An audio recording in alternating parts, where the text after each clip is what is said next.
you go. All right. We'll just have to start. Yeah. We'll wait on that one. Yeah. All right. Mailing list. Oh yeah, this is looking great. If you prepay, go to the left side of the gate, not go to the right. Tonight here at Lowry Park, as John Edwards will be speaking to a crowd of probably about 1,000 to 1,500 people, so enjoy the video.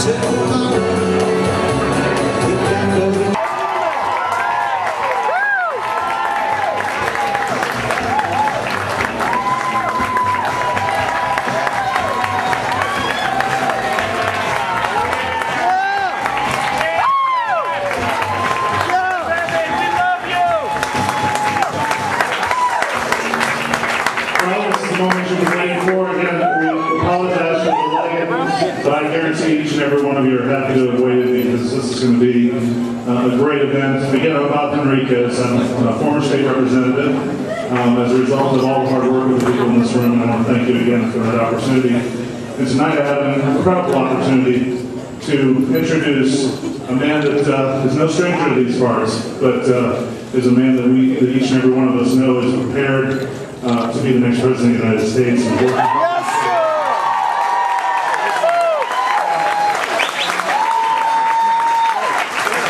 Each of you remember back in 2004 that we had an opportunity to get to know Senator John Edwards a bit. But you know, he could have done a lot of things after 2004.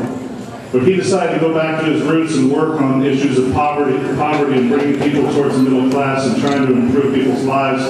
He traveled extensively throughout this world, preparing himself for this very day to run for president because he knew that the change that took place wasn't about this election, but it had to start from that day forward. And he was going to be a part of that positive change, whether he's running for president or not. But you know what? He is running for president. He's running hard, and I think that he's going to win. I don't think he's going to happen.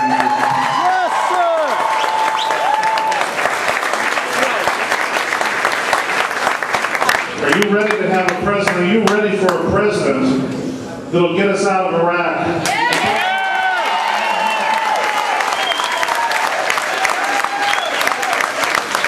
Are you ready for a president that will fight a smart war on terror? The one that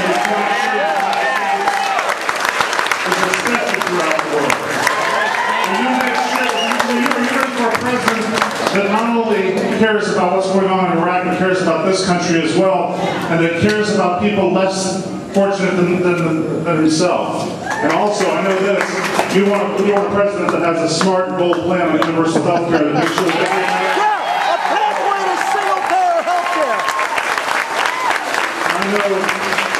I know that you want a president that believes in science and one that believes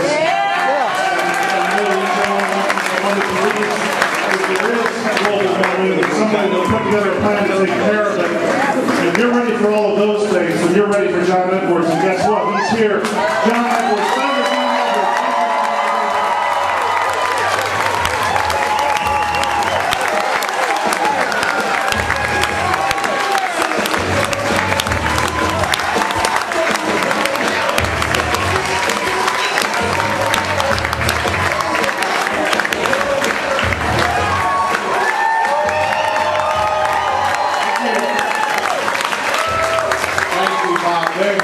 Thank you all for being so patient. Some things we don't have control over, presidential campaigns, include the weather. So we sat on a runway for a long time in Washington, D.C., but on a personal note, how proud are we of Elizabeth standing up there?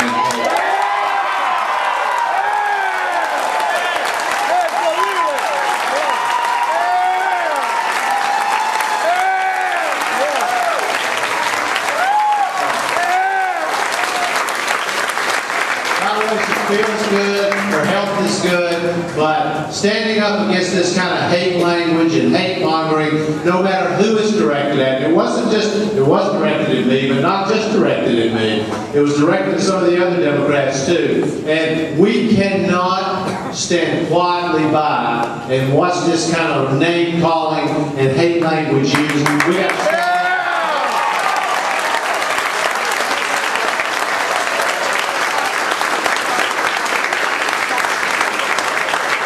And there's so much work that needs to be done. I heard Bob speak about this just a few minutes ago. But the starting place is we've got to bring this war in Iraq to an end. And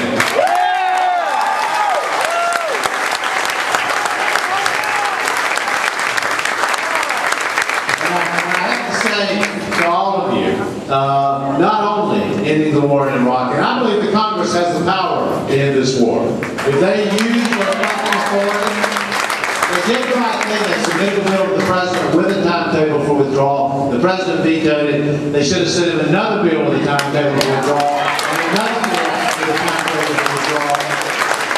Because we have a moral obligation to stand up for men and women who are putting their lives on the line in Iraq, to bring this is not politics, this is about life and death. And it is time for us to stand up strongly with backbone and to force this president to change his policy in Iraq.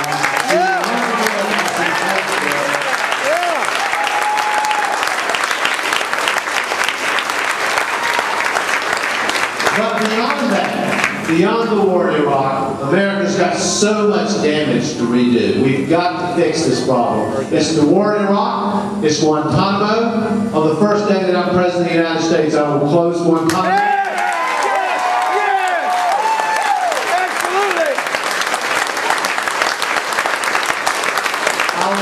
Make clear to America and the world that the United States of America will not engage in or ever condone torture.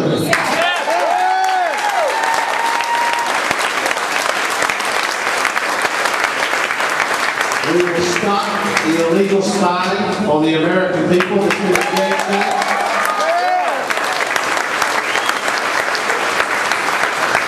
There's so much at stake, but ending the damage is not enough.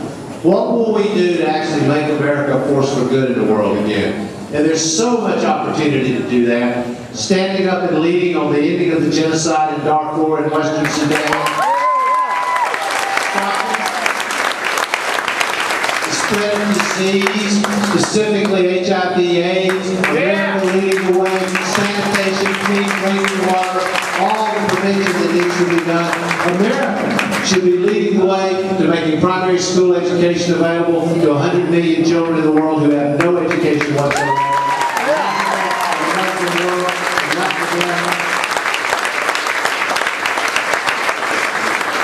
The world needs to see America as a force for good again. They need to see America as a country that's worthy of leadership. And this is going to take work by all of us. And one other place that America needs to lead globally is we are the worst polluter on the planet. We emit 25% of the world's greenhouse gases. This is a crisis, this issue of global warming. And it's time for America to lead. We ought to cap carbon emissions in America. We ought to reduce our carbon emissions by at least 80% by the year 2050. We ought to transform the way we use energy in America. Wind, solar, cellulose-based biofuels. We ought to put at least $1 billion in the development of carbon capture, carbon sequestration technology. And until we do, there should not be another coal-fired power plant built in the United States of America.